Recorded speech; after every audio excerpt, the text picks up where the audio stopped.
Welcome friend, युक्ति IAS पर आप सभी लोगों का स्वागत है। आज 29 अक्टूबर है, तो दैनिक जागरण के राष्ट्रीय संस्करण में आप लोग के लिए यूपीएससी और स्टेट पीसीएस स्टूडेंट के लिए पीटी प्रारंभिक परीक्षा, मेंस और इंटरव्यू और कौन कौन से न्यूज़ को कवर किया गया उसको हम लोग देखेंगे।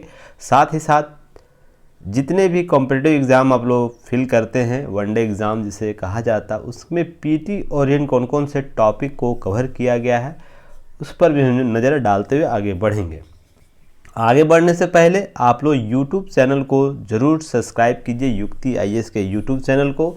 साथ ही साथ कमेंट करना ना भूलें, जो भी महत्वपूर्ण सुझाव है वो दे सकते हैं और अपने मित्रों के साथ शेयर कर सकते हैं। अपने व्हाट्सएप स्टेटस पर युक्ति आईएएस के वीडियो का लिंक अपलोड कर सकते हैं ताकि और भी लोग मोटिवेट होकर हमसे जुड़े और जो भी चीज़ें हम लोग एक मोटो लेकर काम कर रहे हैं उस पर हम लोग सफल हो सकें। देखिए, आप लोग युक्ति आईएएस का ऐप ज़रूर डाउनलोड कीजिएगा क्योंकि वहाँ बहुत सी चीज़ें आप लोग को अवेलेबल होगी। टेस्ट अवेलेबल हो रहा है, टेस्ट तो दिया ही जा रहा है, क्लासेस भी वहाँ पे अवेलेबल कराए जाएंगे। साथ ही साथ दैनिक जागरण का अगर आप लोग को अंडरलाइन पेपर प्राप्त करना है और इसके की नोट्स प्राप्त करने हैं तो ऐप पर ही अवेलेबल होगा, वो और दूसरे जगह कहीं नहीं प्राप्त होगा। तो आप लोग ज़रूर ऐप को डाउनलोड कीजिएगा।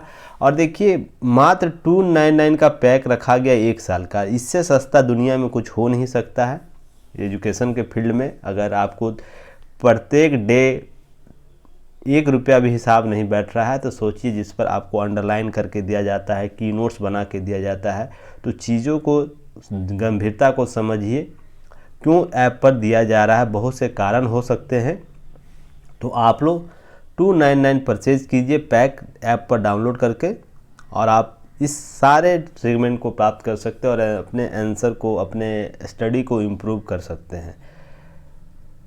चलिए अब हम लोग आगे बढ़ते बिना समय गंवाए हुए। तो देखिए, आज का न्यूज़ जो है ना बहुत इम्पॉर्टेंट है, अंत तक ज़रूर देखिएगा। बहुत सी चीज़ें आप लोगों को आज क्लियर होगा, बहुत सी चीज़ें अपडेट हुए हैं। क्यों इतनी, देखिए, स्वतंत्र विदेश नीति अपनाने वाला मोदी चुनिंदा वैश्विक नेता पुतिन के द्वारा कहा गया। ऐसा क्यों कहा गया, इस पर भी चर्चा किया जाएगा। क्यों ऐसी रणनीति भारत सरकार के द्वारा की गई है, सभी पहलुओं पर चर्चा होगी। अंत तक बने रहिएगा।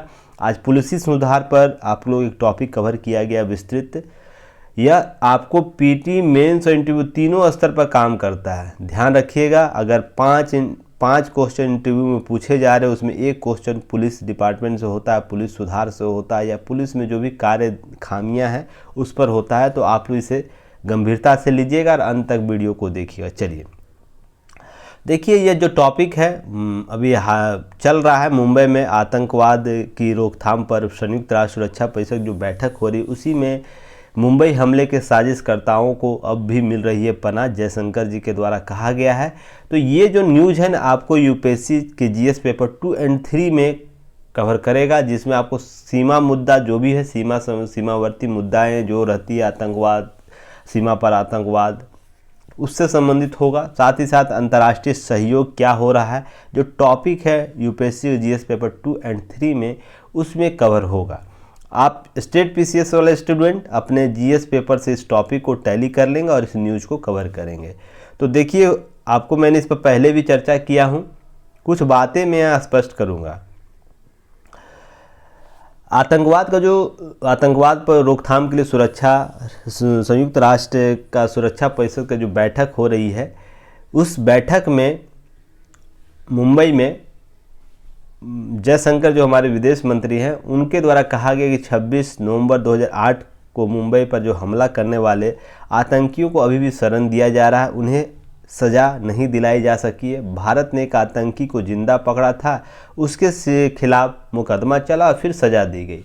अब यहाँ विश्व के बिरादरियों को, विश्व के लोगों को, विश्व के प्रमुख देश जो हैं, उनको यह एकदम सोचने वाली बात है यह स्थिति, जब कोई व्यक्ति साक्ष्य के साथ कोई देश दे रहा है कि हाँ, आतंकी घटना में पाकिस्तान की समर्थित एजेंसियां, पाकिस्तान समर्थित गिरोह, आतंकवादी गठजोड़ शामिल था, और कन्फेशन में जो पकड़ा गया कसाब था, उसने यह माना भी था कि मुझे पाकिस्तान के द्वारा भेजा गया था, पाकिस्तान द्वारा समर्थित जो चीज़ें थी वहाँ से की गई थी।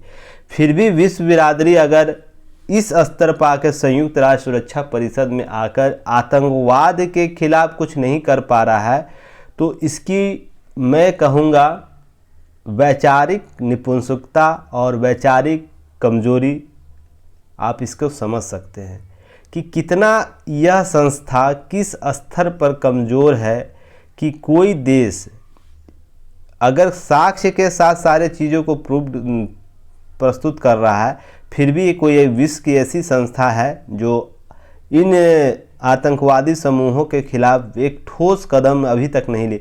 यहाँ तक कि आतंकवाद का एक समग्र परिभाषा तक ही लोग लेके नहीं आ पाए हैं।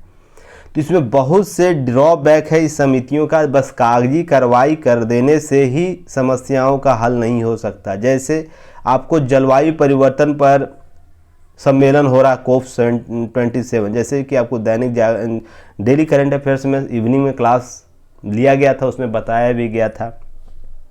अभी तक COP27 की 27 बैठकें हो चुकी हैं और जलवायु परिवर्तन के संदर्भ में बैठक जो मिस्र में होने वाला, उससे पहले 2 दिन पहले ही आपको आज परसों ही एक रिपोर्ट जारी हुआ है जिसमें आपको 4.8 के आपको जलवायु स्तर जो तापन है वो बढ़ने की आशंका लगाई गई अगले कुछ वर्षों में, जो पहले टारगेट था 1.5। और विश्व को हिदायत दी गई है कि अगर हम कागजी कार्रवाई पर ही केवल चीज़ों को करेंगे ना तो पृथ्वी खतरे में है। अगर इन सब मुद्दों पर संजीदगी के साथ काम नहीं किया जाएगा तो पूरे मानव सभ्यता के साथ साथ पृथ्वी के आमूलचूल पृथ्वी के अस्तित्व को खतरा है। अब ऐसा क्यों मैं बोल रहा हूँ, देखिए इस प्रकार की घटनाओं से किसी भी संगठन को या किसी देश को, जिस देश से समर्पित हो रहा है, केवल पाकिस्तान की बात नहीं हो रही है, अगर भारत में भी ऐसे होता तो भारत के संदर्भ में ऐसे बातें की जाती, या कि अमेरिका में भी होता तो अमेरिका के संदर्भ में ऐसी बातें की जाती। पर आतंकवादी घटनाएं आपको पाकिस्तान समर्पित घटनाएं रही हैं। अफ़गानिस्तान मुल्क के जो आतंकवादी समूह थे उनके द्वारा किया गया था। और देखिए इतना विषम स्थिति हो जाता है कि कभी कोई देश अमेरिका अफ़गानिस्तान में किसी समूह को आतंकवादी समूह मानता था और उसका सत्ता परिवर्तन हो जाता है उस देश में, फिर भी चुप लगा के बैठी हुई और उसे एक पैरेलल बेंच दे देता है आतंकवादी संगठनों को, आतंकवादी समूहों को, कि आप सरकार के अंग है, आपसे सभी बातें होंगी। इसका प्रतिनिधित्व सभी जगह जाता है, सभी से बात करता है। तो विश्व के संस्थाओं को अब यह समझना होगा कि नीतियों को है ना अपने प्रॉफिट के अनुसार नहीं चलाई जा सकती है। विश्व का समुदाय है एक बहुत विषम परिस्थिति से गुजर रहा है, वहाँ पर निर्णय लेना बहुत ज़रूरी है। वो यूक्रेन और रूस का मामला हो या सीरिया का मामला हो या वियतनाम का मामला रहा हो या अफ़गानिस्तान का मामला रहा या इसी प्रकार जलवायु परिवर्तन के संदर्भ में मामले रहे हो, सभी जगह केवल कागजी है ना लिपापोती करने की ज़रूरत नहीं रह गई है। अब एक ठोस निर्णय लेने का वक्त आ चुका है, तो उसके लिए सरकारों को सोचनी चाहिए। मैं इसी संदर्भ में बातें आपको करना चाह रहा था। अगर आपसे पूछा जाए ऐसी कौन सी कमियां हैं जहां इस प्रकार की गतिविधियों को अभी भी विश्व समुदाय रेखांकित नहीं कर पाया है, अगर आपसे यह प्रश्न पूछता है तो आपका जवाब इसी संदर्भ में होना चाहिए कि केवल हम कागजी स्तरों पर बेहतर कार्य कर रहे हैं। ऐसे हजारों बैठकें हो जाएंगी, फिर भी अगर हम आतंकवाद, अच्छे आतंकवाद और बुरे आतंकवाद के चक्कर में फंसे रहेंगे तो इस दौरान आतंकवाद अपनी कई घटनाओं को अंजाम दे चुका होगा। तो देखिए, ये सब चीज़ों को समझने की ज़रूरत है। आपको किस संदर्भ में आंसर को ले जाना है वो आप पर डिपेंड करता है।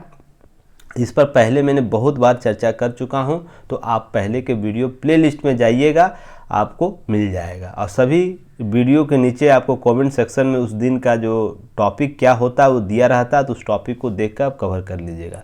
नेक्स्ट है, देखिए यूपीएससी जीएस पेपर 2 सरकारी नीतियां और हस्तक्षेप से यह न्यूज़ कवर टैली करता है।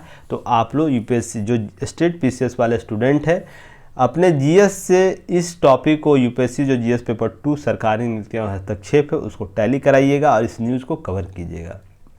देखिए, इस पर पहले भी एक बार सूचना प्रौद्योगिकी के द्वारा कुछ सख्त कदम उठाए गए थे, पर अब जो हाल का घटना है, कल शुक्रवार को देर शाम सूचना प्रौद्योगिकी सूचना जो कानून अधिसूचना जारी कर दी गई और सरकार ने फेसबुक, ट्विटर, यूट्यूब समेत सभी इंटरनेट मीडिया कंपनियों के लिए भारत का कानून मानना अनिवार्य कर दिया गया है। तो अब जो भी बाहर की एजेंसियां हैं, बाहर के इस प्रकार के काम करने वाले सोशल साइट्स है, उसको भारतीय कानून मानना जरूरी हो जाएगा।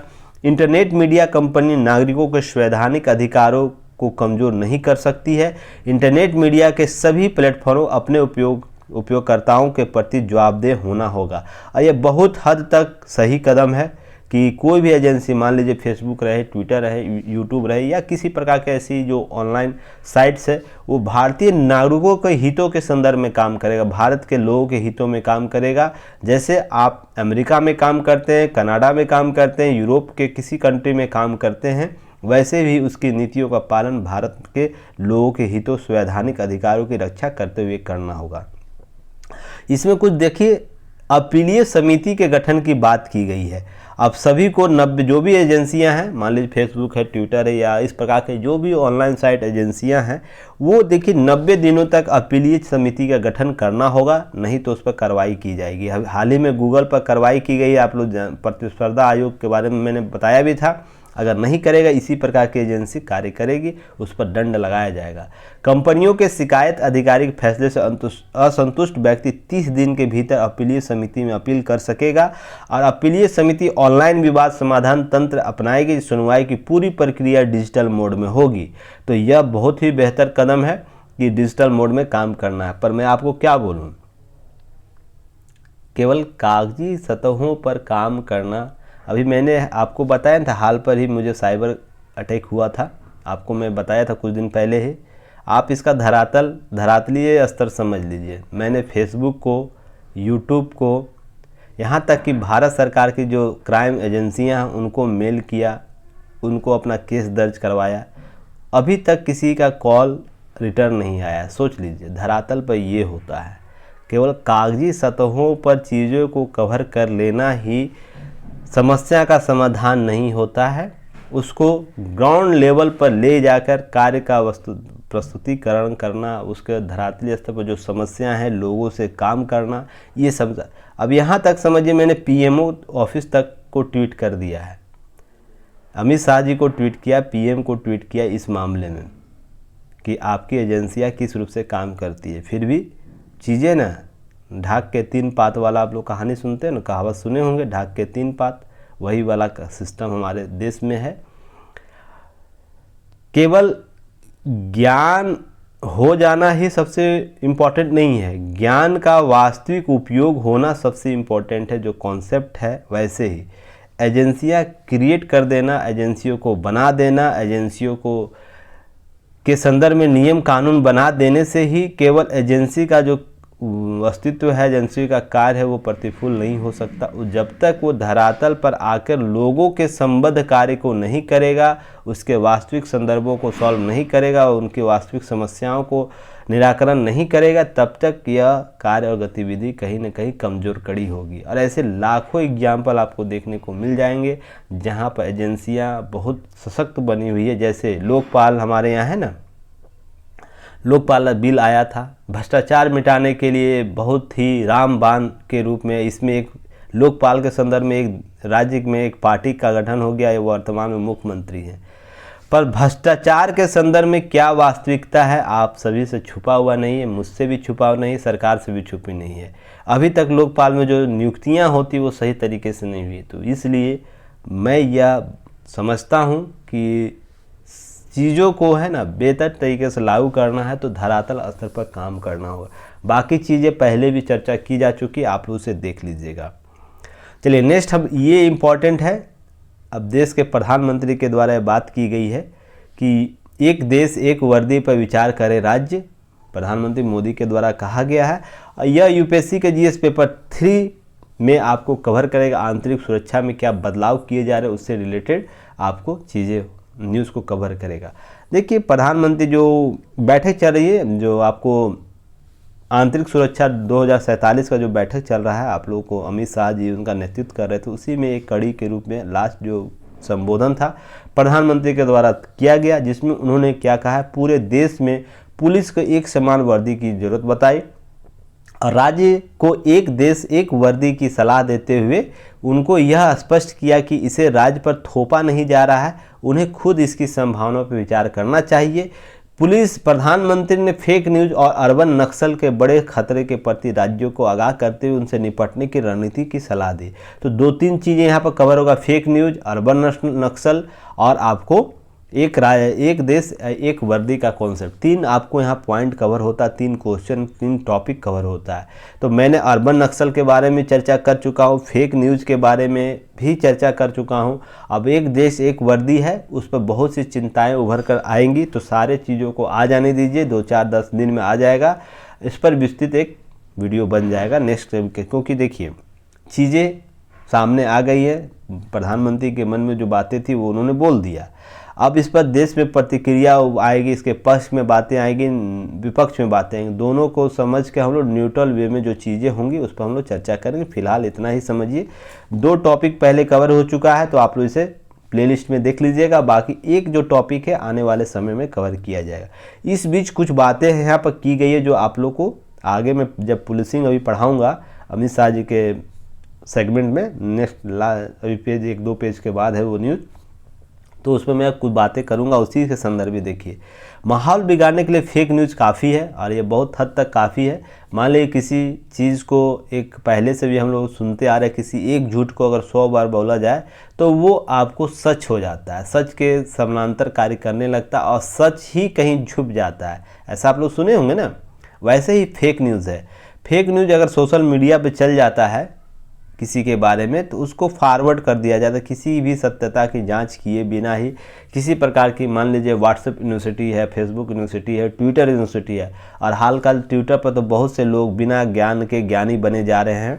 तो उसमें फेक न्यूज़ बहुत ही बड़ी समस्या है, इस पर काम करने की बात की गई है प्रधानमंत्री के द्वारा। साथ ही साथ देखिए यहाँ पर स्क्रैपिंग नीति, अर्थात जो स्क्रैप आपको थाने में नज़र आते होंगे, आपके लोकल थाने के आसपास बहुत से स्क्रैप आपको देखने को मिलते होंगे।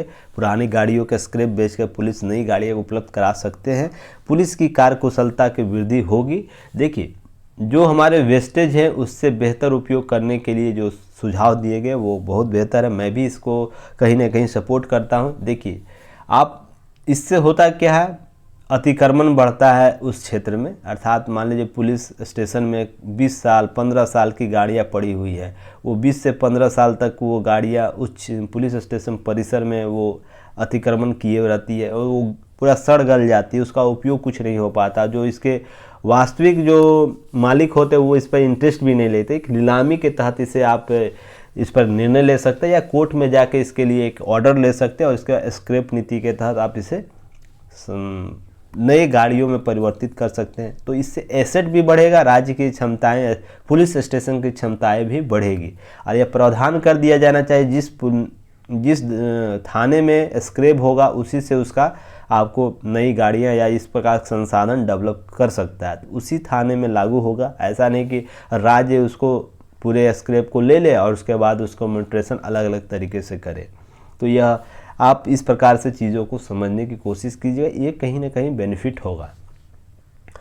नेक्स्ट देखिएगा, मैंने आपको 26 अक्टूबर 2022 के न्यूज़ में इससे रिलेटेड एक न्यूज़ कवर किया था, तो आप लोग विस्तृत रूप से 26 अक्टूबर का आप वीडियो देखिएगा, जब दीपावली के समय आपको चीज़ें उभर कर सामने आई थी कि पटाखे क्यों नहीं जलाने चाहिए। आपको 26 से लेकर 28 तक मैंने इस पर न्यूज़ कवर किया है, तो आप लोग उस न्यूज़ को देखिएगा, उसके साथ कुछ नए अपडेट्स है उसको कर लीजिएगा, क्योंकि मैं वहाँ भूल गया था कारणवश, तो यहाँ पर दे दिया। देखिए होता क्या, ह्यूमन एरर होता है ना।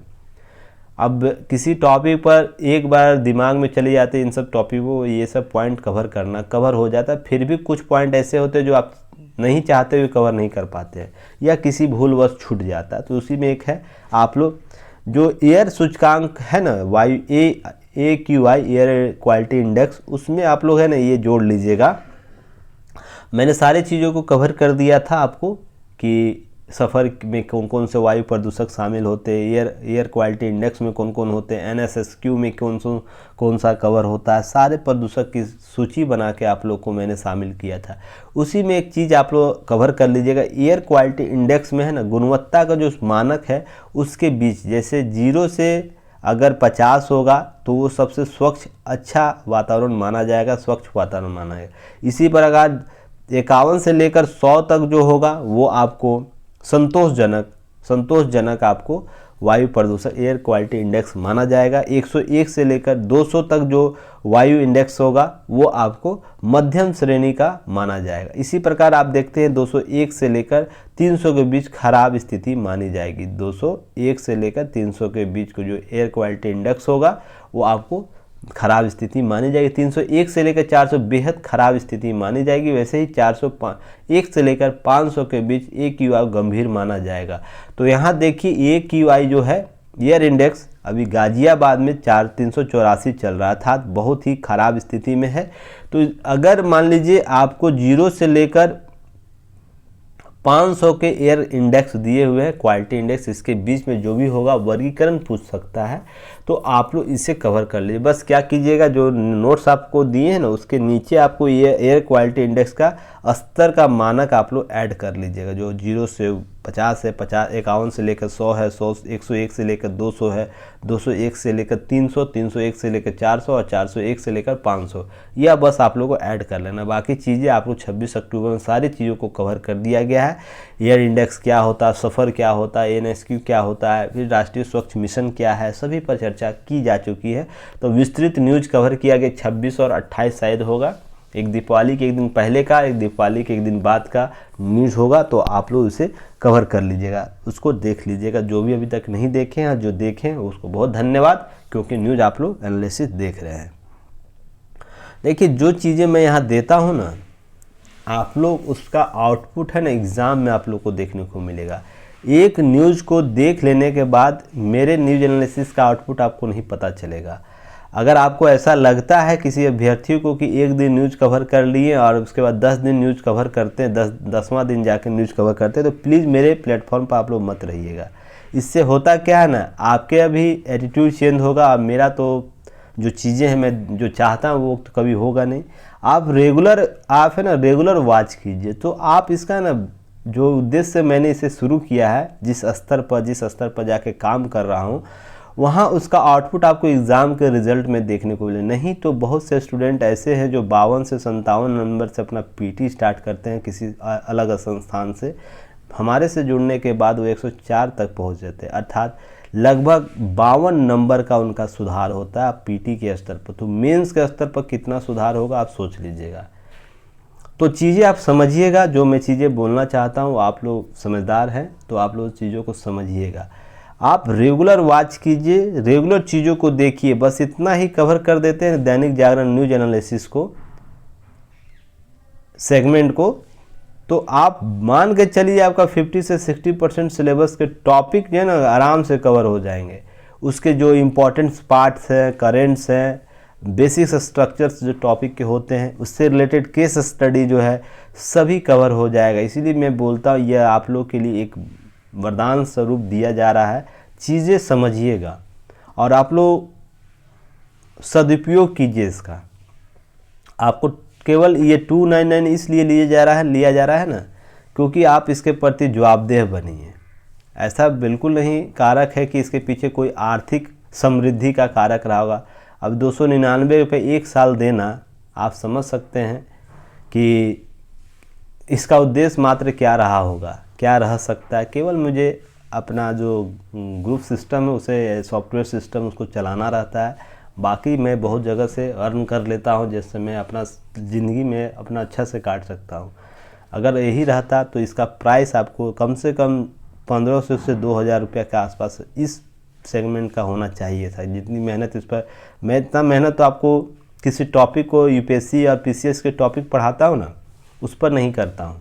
आप विश्वास मानिएगा, उस पर मेरे पास बहुत से मटेरियल है, बहुत, इतना मटेरियल है कि मैं आपको एक ही टॉपिक पर 50 पेज 100 पेज का मटेरियल अवेलेबल करा सकता हूँ। पर उसमें से आपको काट के 5 पेज का की पॉइंट देना बहुत ही बिरले वाला काम होता है, बहुत ही मुश्किल भरा काम होता है। तो इस सब को समझिए आप लोग। फिर भी आप लोग अभी इस पर इंटरेस्ट नहीं जगाए हैं। बहुत से स्टूडेंट जो हमारे रेगुलर स्टूडेंट हैं वो अभी तक ही पैक को नहीं खरीदे और बार बार कमेंट करते हैं मुझे पर्सनली कि सर पेपर सेंड कर दीजिए, पेपर सेंड कर दी। मुझे इस अंदर से ग्लानि महसूस होती है कि कोई स्टूडेंट पर्सनली ये मैसेज करके बोलता है पेपर सेंड कर दीजिए। अरे सेंड करना रहता तो आपको मैं ग्रुप में ही शेयर कर देता, पहले मैं शेयर करता था, पर आप लोग में से किसी ने ही इसका मिसयूज़ किया ना। तो आप लोग के लिए बाध्यता है 299 का पैक लीजिए और ऐप पर देखिए, उसका स्क्रीनशॉट कभी नहीं होगा तो इसकी मिसयूज़ कहीं नहीं होगा। तो मिसयूज़ नहीं होगा, मैं बहुत खुश होऊंगा उस स्तर पर।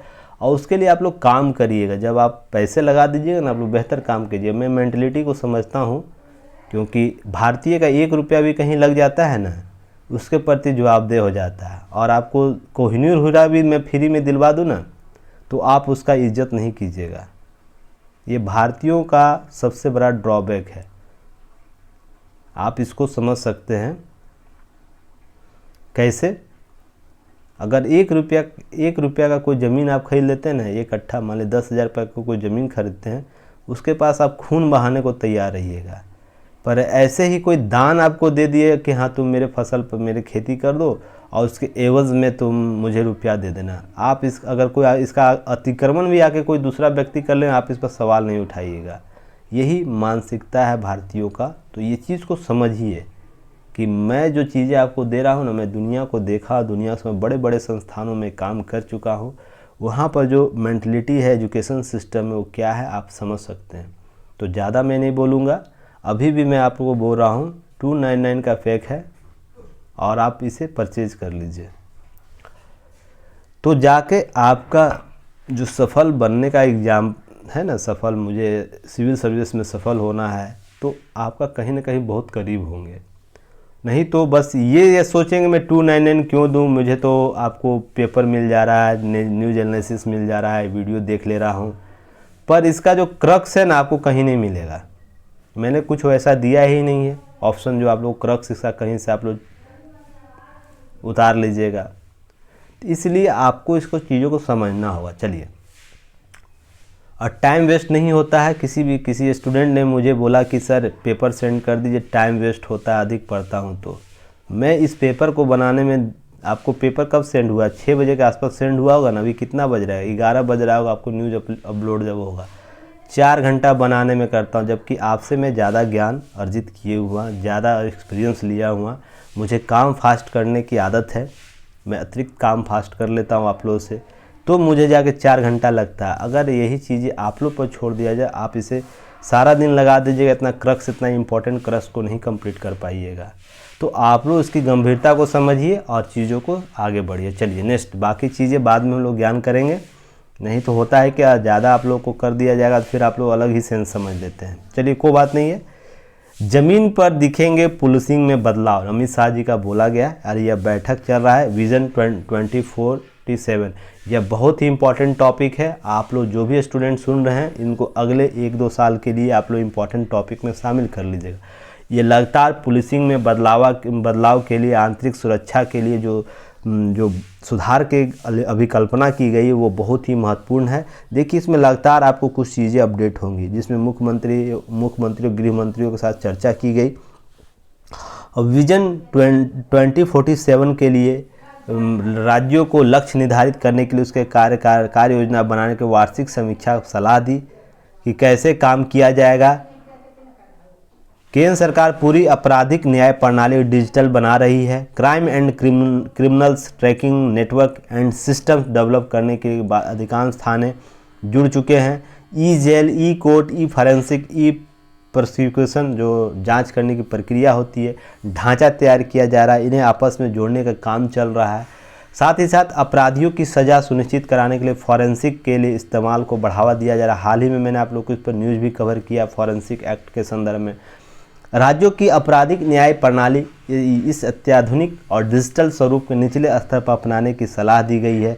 साथ ही साथ आतंकवादियों, ड्रग्स तस्करों और यौन आपराधिक आर्थिक अपराधों केंद्रीय डाटाबेस तैयार करने और अपराधियों को पहचान करने के लिए कार्य किए जा रहे हैं। तो ये सब अपडेट हुए हैं। इस क्षेत्र में, पुलिसिंग क्षेत्र में जो फॉरेंसिक ये सब चीज़ें हैं, इसको की पॉइंट में शामिल कर दिया जाएगा। आप लोग इसे देख लीजिएगा।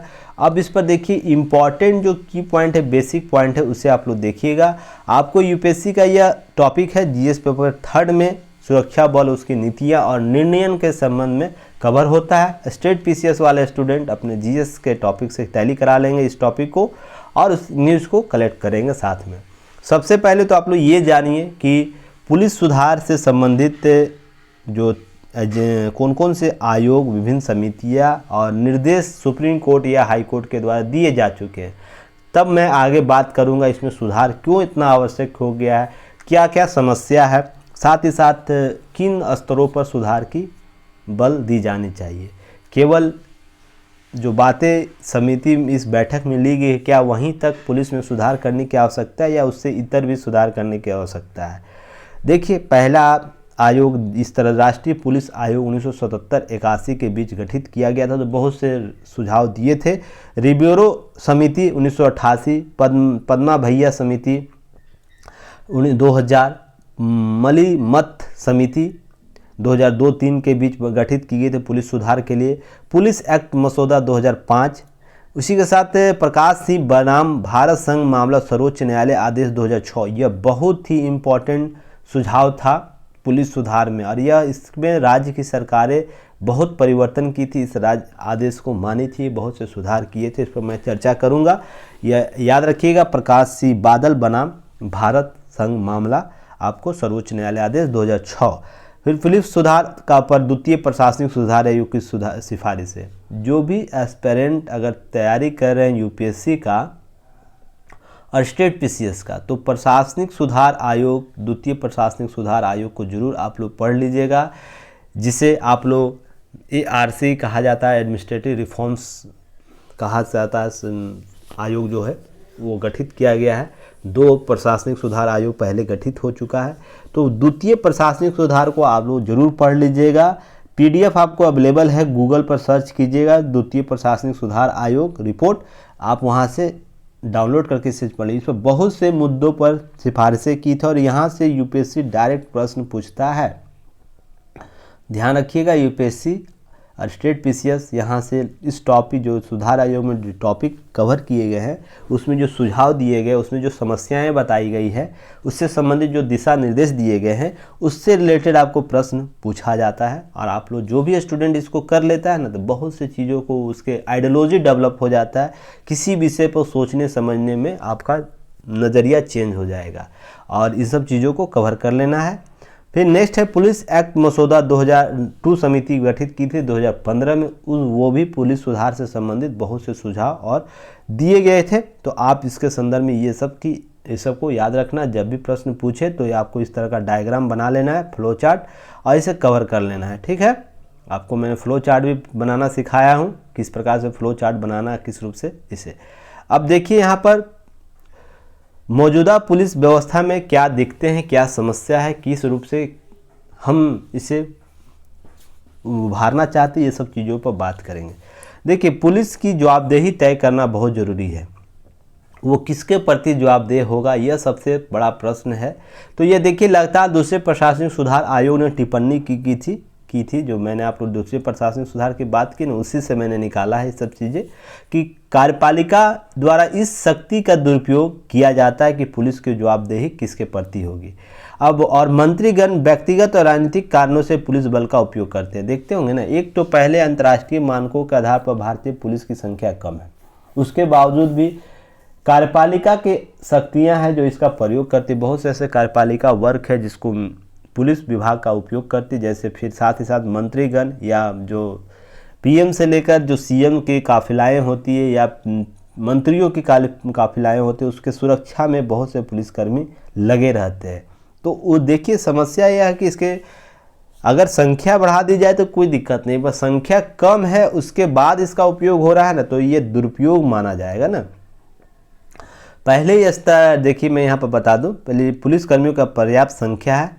संयुक्त राष्ट्र मानकों के, संयुक्त राष्ट्र जो एजेंसी है उसके मानकों के अनुसार प्रति लाख व्यक्तियों की संख्या 222 पुलिसकर्मी होनी चाहिए, पर भारत में वहीं इसकी संख्या जो प्रति लाख पर 181 पुलिसकर्मी है। एक तो 222 पहले अंतर्राष्ट्रीय मानक है, भारत में 181 है, पर नियुक्ति या विडंबना का विचित्र विडंबना यह है कि प्रति 10 लाख व्यक्तियों में केवल 137 व्यक्तियों की नियुक्ति है। तो कितने की कमी होगी आप लोग देख लीजिए। इसके बावजूद भी अधिक लोग हैं ना, केवल कार्यपालिका के संबंध, लोगों की सुरक्षा, उसके काफिले की सुरक्षा, उसके गतिविधियों की सुरक्षा, कार्यक्रमों की सुरक्षा में लगे हुए हैं। अब यह समस्या अगर ऐसी रहेगी तो जनता के प्रति वो जवाबदेह कब होंगे, क्योंकि पुलिस व्यवस्था की स्थापना जनता की सेवा के लिए की गई है। तो ये कॉन्सेप्ट आपको समझना होगा कि पुलिस को जवाबदेह जनता के लिए बनाया गया था, तो ये कार्यपालिका और मंत्रीगण या उससे संबंध राजनीतिक कारकों के प्रति जवाबदेह कैसे हो गया। तो इसके पीछे दो कारक हो सकते हैं।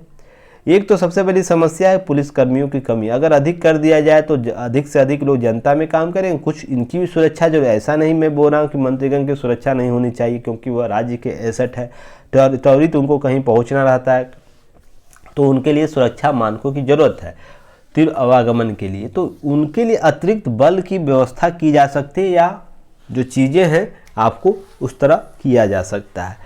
तो ये आपको समझने की जरूरत। साथ ही साथ देखिए, भारत में अपराधियों की रिपोर्टिंग दर कम होना। आईपीसी जो एक्ट है उसके तहत दर्ज अपराधों की संख्या, सजा दिलाने का दर केवल 47% रही। अभी भी 53% ऐसे हैं जो मामले में सुनवाई नहीं होती है। ऐसे ही विधि आयोग ने इस संबंध में भी अपनी चिंता जता चुका है। तो विधि आयोग जो गठित की जाती है, प्रथम और द्वितीय विधि आयोग, इस प्रकार से बहुत से विधि आयोग अभी तक अपनी 276वीं रिपोर्ट तक जारी कर दिया है। तो आप लोग समझिएगा कि जो विधि आयोग है उसने भी आईपीसी में दर्ज अपराधों की संख्या का जो दर है, निराकरण दर, उस पर सवाल किया, चिंता व्यक्त किया है। यह दर बढ़ना चाहिए। अगर वर्तमान में 2022 में ऐसी स्थिति है तो हम इस तरीके से काम बेहतर नहीं कर सकेंगे। नेक्स्ट है खराब बुनियादी ढांचा। यह भी सबसे बड़ी समस्या है। हालांकि इधर कुछ वर्षों में राज्य की सरकारों द्वारा बेहतर काम किया गया है, फिर भी मैं पर्सनली बहुत सारे जगह देखता हूँ, आप लोग भी देखते होंगे अपने थाने, अपने नज़दीकी वहाँ जो पुलिसकर्मी उनकी रख रखाव के लिए। मैं ब्लॉक में रहता हूँ था, मेरा अध्ययन अध्यापन ब्लॉक के स्तर से हुआ है। ब्लॉक आप लोग देखे होंगे ना, क्योंकि मेरे फादर ब्लॉक में कार्यरत थे। वहाँ पर जो आपको पुलिस व्यवस्था जो ब्लॉक पर होती, ब्लॉक लेवल पर जो थाने होते हैं, वहाँ की स्थिति आज से 5 साल से पहले तक इतना दयनीय होता था ना कि दया आता था कि इस प्रकार से लोग आके काम करते हैं। ऐसा नहीं, सभी महकमे में ऐसा हुआ करता था आज से 5 से 10 साल पहले तक, ध्यान रखिएगा। तो ये चीज़ें अभी भी कहीं ना कहीं कमी देखने को मिली, और इस पर केग जो है नियंत्रक महालेखा परीक्षक, उसने भी इस कमियों का उल्लेख किया है, जिसमें मजबूत संचार व्यवस्था की कमी है, आधुनिक हथियारों की कमी है, उच्च स्तर पर गतिशीलता की कमी देखने को मिलती है। यह सबसे बड़ी समस्या बुनियादी ढांचों में देखने को मिलती है। और आप लोग भी यह महसूस करते होंगे पुलिस कर्मियों को मजबूत संचार व्यवस्था नहीं दिया जाता है, अत्याधुनिक हथियार जो देखते हैं उसकी कमी है। साथ ही साथ उच्च स्तर की गतिशीलता अर्थात त्वरित कार्य प्रणाली को डेवलप करने की जो कॉन्सेप्ट है वन देशों में, वो यहाँ पर नहीं देखने को मिलती है कि एक डायल करे और तुरंत उसके पास कोई ना कोई इसका संबद्ध व्यक्ति प्रशासन का पहुँचे।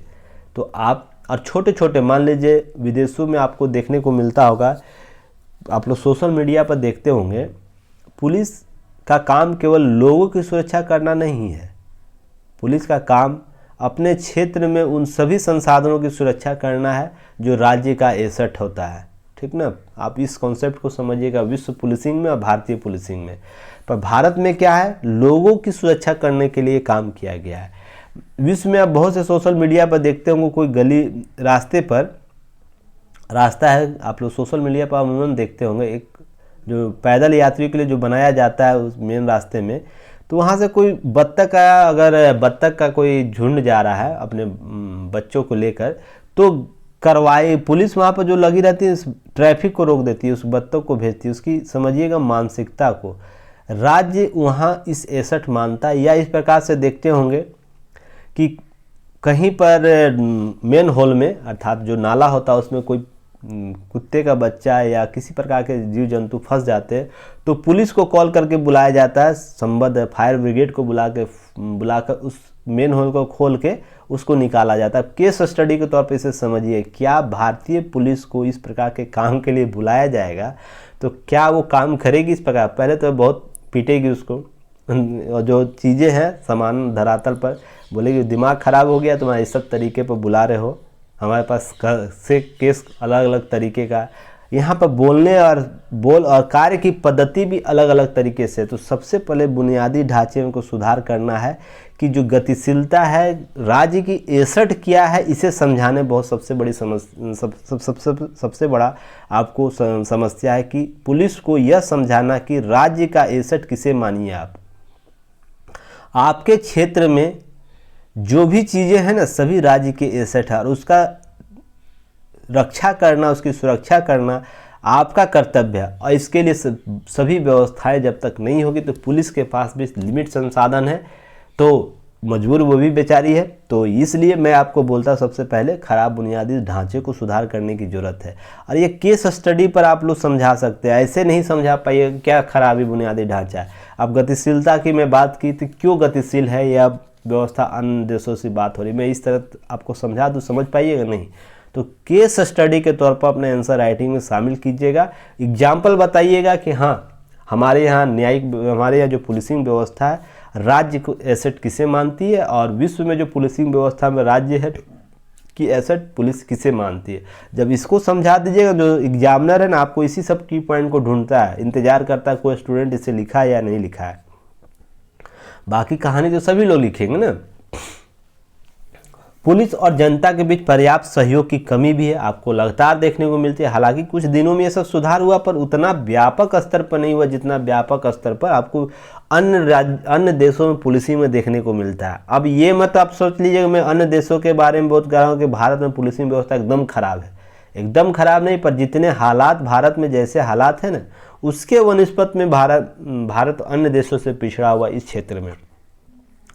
आप देखते होंगे कि अपराध और व्यवस्था रोकने के लिए विश्वास, सहयोग और समर्थन की जरूरत होती है। दूसरे प्रशासनिक सुधार आयोग ने अपनी रिपोर्ट में बताया है कि पुलिस और आम जनता के बीच संबंध बिल्कुल असंतोषजनक की स्थिति में है। पुलिस को लेकर मन में भ्रष्ट, अक्षम और राजनीतिक रूप से पक्षपातपूर्ण और गैर जिम्मेदाराना रवैया छवि बनी हुई और कहीं न कहीं यह 100% सही है। अगर प्रथम दृष्टिया हम देखें, आप या हम आकलन किसी पुलिस का करें तो एक रोल मॉडल की तरह कभी नहीं करते हैं। आप भी अपने अंतरात्मा से पूछिए, जो लोग सुन रहे हैं हमारी बात को, ये पहले सोचिए कभी भी हम पुलिस का रोल मॉडल के तौर पर देखते हैं? नहीं।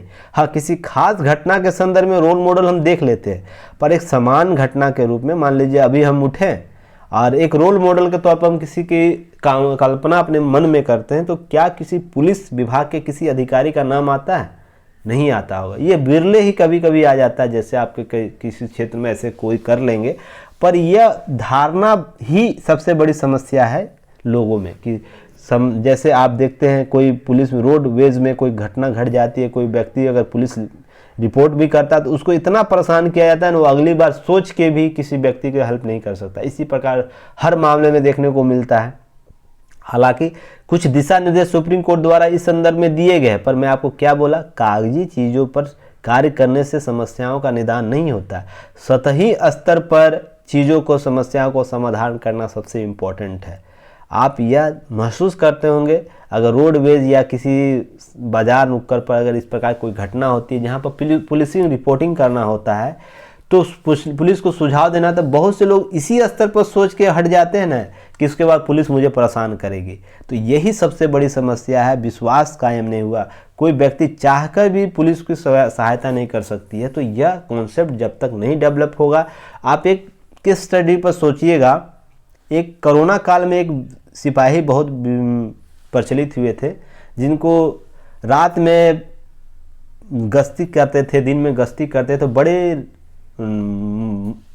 दोस्ताना रवैये के तौर पर कुछ बातें बोलते थे। वो एमपी के पुलिस थे, मैं उनका नाम मेरे दिमाग से स्लिप कर रहा है, पर वो लगातार यूट्यूब पर सर्च कीजिएगा तो उस पुलिस उनका मैं आपको हो सकता है लिंक शेयर कर दूंगा, आप लोग देखिएगा, किस स्टडी पर सोचिएगा।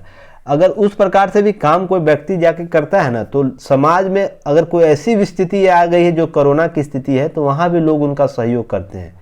तो आप इस चीज़ को समझिएगा। पर रोडवेज की समस्या कितनी छोटी समस्या है ना, आप समझिएगा, छोटी समस्या ही कोरोना के बनस्पत ना, फिर भी लोग सपोर्ट नहीं करना चाहते। इसके पीछे पुलिसिंग का जो रवैया है वो सबसे बड़ा हावी है। पर इस व्यक्ति विशेष द्वारा किया गया विशेष रूप से कार्य प्रगति कहीं ना कहीं उस क्षेत्र में व्यापक सुधार ला सकता है। तो इस प्रकार के आपको रोल मॉडल के तौर पर काम करना और रोल आपको चीज़ें देनी होगी। साथ ही साथ ट्रैकिंग बेहद खराब गुणवत्ता है। पुलिस की ट्रैकिंग गुणवत्ता का अंदाज लगा सकते हैं कि बहुत से पुलिसकर्मी को आईपीसी की धारा और सीआरपीसी की धारा पर्याप्त ज्ञान नहीं है। आप खुद अंदाज लगाइएगा कि आप किसी थाने में जाइए, वहाँ पर किसी भी अधिकारी को पकड़ लीजिएगा, आप उनसे पूछिएगा आईपीसी की धारा किसी एक्ट के तहत, तो वो नहीं बता पाएंगे। रीज़न इसके पीछे यह है ना कि उनके लिए एक कोई पद सृजित कर दिया गया है कि वो व्यक्ति इस पद के संदर्भ में काम करेगा और आईपीसी की धारा, सीआरपीसी की धारा आपको ज्ञान होगा। वो ही उस, शायद वो मुंशी होते हैं, शायद मैं भी नहीं जानता हूँ, पर एक मुंशी होते हैं जो इस प्रकार के कामों के लिए ना वो थाने में जाने जाते हैं। और वो है ना सारे आईपीसी और सीआरपीसी की धारा को याद रहता, उसी के तहत उनको पकड़ा जाता है। जो भी एफआईआर होता है तो उसके संदर्भ में वो कार्य करते हैं। पर यहाँ सवाल ये है ना कि पुलिस प्रशासन है ना, पुलिस के संबंध डीजीपी से डीआईजी से लेकर आपको एक हवलदार तक को यह पता होना चाहिए उनके अधिकार आईपीसी में क्या क्या है, सीआरपीसी में किस एक्ट किस धारा के तहत उन्हें अधिकार मिला, उनकी शक्तियां क्या है, उसका उपयोग उनको किस रूप से करना है। जब तक यह नहीं पैरेलल रूप से आएगा ना, तब तक ये समस्याएं समाधान नहीं होगी। अब ऐसे इसके पीछे कैसे लॉजिकली ये सही है, इसे समझिएगा। कोई भी टीचर है, ठीक ना, टीचर में कम से कम ये न्यूनतम गुण होना ही चाहिए ना कि सभी जो टॉपिक है उस पर आपको समान रूप से जानकारी होनी चाहिए। समान रूप से जानकारी होनी चाहिए कि नहीं, किसी टॉपिक को कवर कर रहे हैं तो उसमें औसती ज्ञान तो होना ही चाहिए, जिससे आप उन प्रश्नों को सॉल्व कर सके जो परीक्षा में आ रहे हैं। अब किसी स्पेशलिस्ट से हम अलग उम्मीद करेंगे ना, तो ये स्पेशलिस्ट पुलिस होती है ना। अब ऐसा कि नहीं सभी को पुलिस बना दिया गया है, किसी खास लोगों को पुलिस बनाया जाता है, दायित्व दिया जाता है, क्योंकि ऐसे कार्य इसके होते हैं जो स्पेशलाइजेशन के श्रेणी में आता है। तो इस व्यक्ति विशेष को न इस क्षेत्र में विशेष ज्ञान होने की जरूरत है। अब मुझे आईपीसी के बारे में पूछा जाए तो मैं बहुत से सतही ज्ञान को बता सकता हूँ ना, हत्या किस मामले में होता है, रेप का जो केस दर्ज होता है किस में होता है, चोरी डकैती का केस किस आईपीसी में धारा होता है। अगर मैं बता सकता हूँ समान रूप से, या कोई व्यक्ति विशेष समान लॉजिकली चीज़ों को समझा सकता बता सकता, तो फिर आप विशेषीकरण क्यों हुए हैं, आपको विशेष पुलिस में क्यों दिया गया। तो आप समझिए इसका कि आप हमसे बेहतर है तो ही तो आप पुलिस क्षेत्र में आए हैं ना, तो बेहतर आए हैं तो कार्य पद्धति में बेहतर होना की जरूरत है। तो ये चीज़ें आप लोग समझिएगा। नेक्स्ट बात करेंगे, भारत में मौजूदा पुलिस व्यवस्था क्या है, कैसे भारत में पुलिस व्यवस्था को डेवलप किया गया है और किस रूप से काम करती, किस एक्ट के तहत काम करती, यह सबसे इम्पोर्टेंट है जानना, तभी जाकर आपको चीज़ों को समझ पाइएगा। तो भारत पुलिस बल मौजूदा व्यवस्था भारत पुलिस अधिनियम 1861 आईपीए के तहत प्राप्त होता है और निर्देशित होता है। जितनी भी शक्तियाँ भारतीय पुलिस को प्राप्त है वो भारतीय पुलिस अधिनियम 1861 के तहत प्राप्त है। ध्यान रखिएगा, देश में पुलिस विभागों की संरचना, उसके कामकाज तरीका इसी कानून के मुताबिक तय होता है। 1861 के आईपीए के तहत भारतीय पुलिस अधिनियम 1861 के तहत। तो आपसे प्रश्न पूछ दे, आप अगर एसपी और डीएसपी के तौर पर स्टेट पीसीएस में अपना वरीयता दिए हुए हैं तो आप समझिएगा आपसे प्रश्न यहाँ से पूछा जा सकता है। तो आप लोग ये मत सोचिएगा मैं ऐसे ही इसको शामिल कर लिया हूँ। जो भी यूपीएससी में डीएसपी के लिए अपना वरीयता देता है तो उससे ये लाजमी प्रश्न बन जाता है कि आपको किससे अधिकार प्राप्त होगा। आप अगर पद कार्य करना जाइएगा, आपकी पदस्थापना जब होगी एसपी के तौर पर या डीएसपी के तौर पर, स्टेट लेवल में बात हो रही है, तो आपको शक्ति किस अधिनियम के तरफ प्राप्त होगी। बहुत से स्टूडेंट आईपीसी बोल देगा, सीआरपीसी बोल देगा, इसके तहत शक्ति प्राप्त नहीं है कार्य करने का। आपको अपने क्षेत्र विशेष में समस्याओं के निराकरण करने की शक्ति इससे प्राप्त होती है, पर आपके पद की शक्ति है ना 1861 IPA भारतीय पुलिस अधिनियम के तहत प्राप्त होती है। जितने भी कामकाज है, संरचना है, पुलिस संरचना, विभागों की संरचना हो या उससे कामकाज का तरीका, जो आपको अधिकार प्राप्त है, किस पद पर आपको कौन सा अधिकार दिया जाएगा, वो 1861 के तहत ही है। ध्यान रखिएगा, इस छोटी सी बारीक बिंदु को आप लोग समझिएगा। बहुत से स्टूडेंट को IPC ही याद आएगा और CRPC का जो धारा उसके तहत।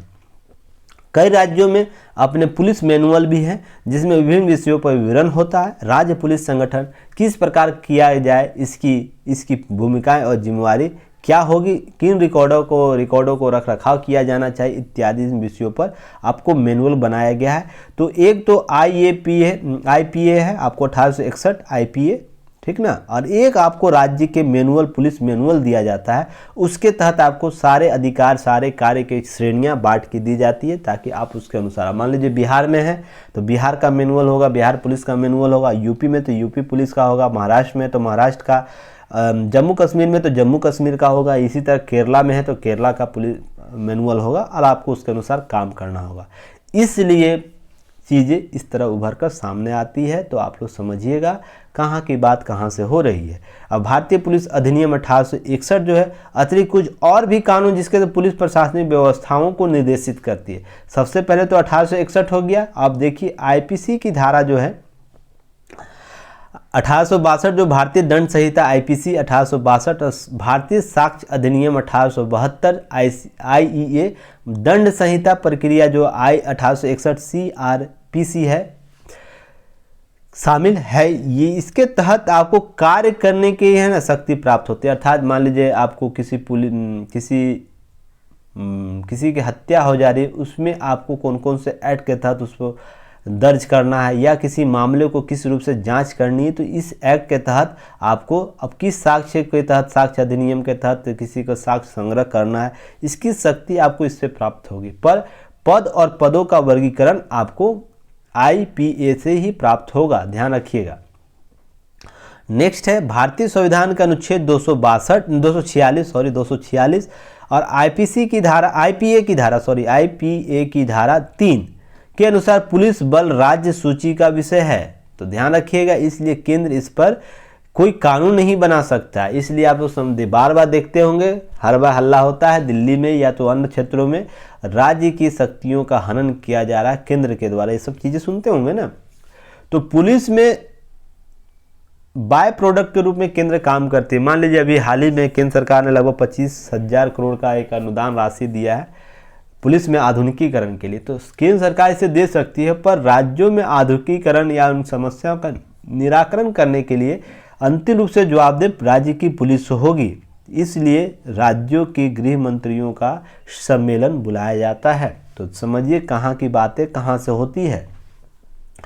ऐसा नहीं कि गृह मंत्री भारत सरकार की वो एक तरफ से ले लेकर निर्णय, चलो हाँ तुम पुलिस लो भाई लोग, तुम लोग को आज 10 मान लीजिए 50,000 वेतन है तो 90,000 वेतन कर दिया जाता है और आपको एवज में ये सब काम करना होगा। ऐसा बिल्कुल नहीं है। राज्य इसके लिए अपनी एजेंसियों से काम करवाएगी, किस तरीके से काम करना है, कैसे उसमें सुधार करना।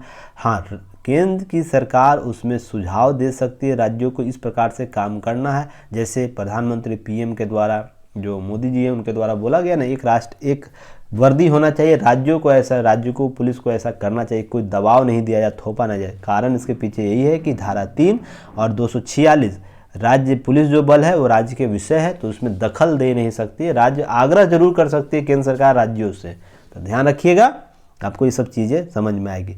राज्य की पुलिस की कोई प्रशासनिक इकाइयाँ बांटी गई है, कई प्रशासनिक इकाइयों में बांटी गई है। जैसे पदानुक्रम शीर्ष में पुलिस महानिदेशक DGP सबसे बड़ा पद होता है और DGP राज्य के पुलिस बल का प्रमुख होने के साथ साथ पुलिस के प्रशासन इससे मुद्दे सरकार का सलाह भी देता है, तो सरकार को, राज्य सरकार को सलाह भी देता है। तो DGP सबसे बड़ा पद होता है। पुलिस सुधार क्यों चाहिए ये भी आप लोग जानिएगा। 54 मिनट हो गया, कोई बात नहीं है। पुलिस सुधार क्यों जरूरत है? तो समाज की सुरक्षा और लोक कल्याण की इस बात निर्भर करती कि वहाँ की कानून व्यवस्था कैसी और किस स्तर की है।